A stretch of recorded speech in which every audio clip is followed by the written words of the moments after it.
ambapo vijana wanaopata VVU maambukizi ni takriban 34.3% ya maambukizi mapya.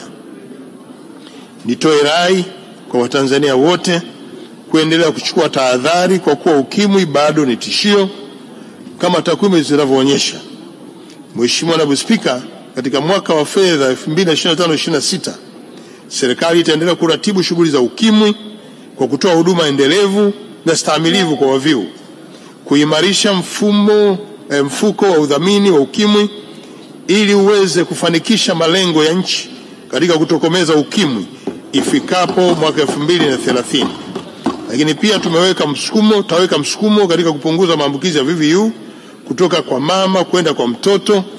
Tutahamasisha mabadiliko ya tabia katika jamii ili kupunguza maambukizi mapya ya VVU.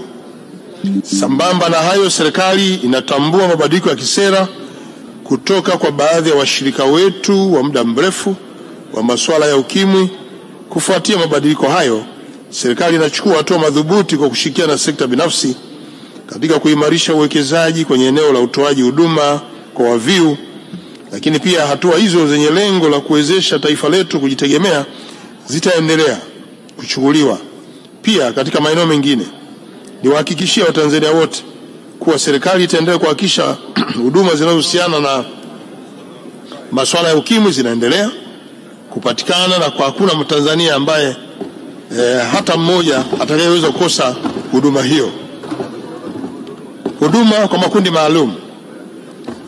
Mheshimiwa Naibu Spika, katika mwaka wa fedha 2024/25 serikali kwa kushirikiana na wadau wote muhimu imeendelea kuhamasisha ushiriki wa jamii katika maendeleo, kukuza usawa wa kijinsia, kuimarisha huduma za ustawi wa jamii pamoja na kuendeleza makundi maalum. Jitihada zinazofanywa na serikali ni katika kuhakikisha uwepo wa elimu kuhusu maendeleo ya jamii, ushiriki wa kila mwananchi katika kulinda misingi ya maisha inayozingatia tamaduni sahihi, malezi bora na kutunza amali za taifa. Mheshimiwa Spika, hatua mojawapo iliyochukuliwa ni kuimarisha mifumo ya kisheria kwa kufanya marekebisho ya sheria mbalimbali ikiwemo sheria ya mtoto sura 113 ili kuboresha mifumo ya haki na ulinzi wa watoto. Aidha, katika kuhakikisha malezi bora, serikali imeratibu mafunzo kwa maafisa 281 wa mikoa na halmashauri kuhusu sayansi na malezi, makuzi na maendeleo ya awali ya mtoto.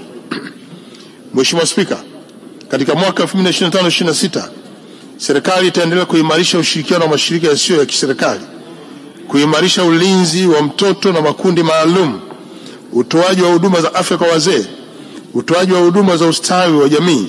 Lakini vile vile itaendelea kuwatambua na kuwaendeleza wafanyabiashara ndogo ndogo na kuboresha mazingira ya kujifunzia katika vyuo vya ustawi wa jamii.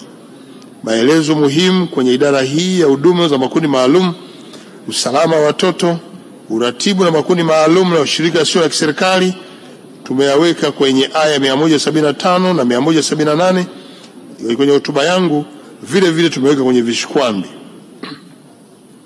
Mheshimiwa Naibu Spika, naomba nizungumzie hali ya kisiasa na demokrasia hapa nchini.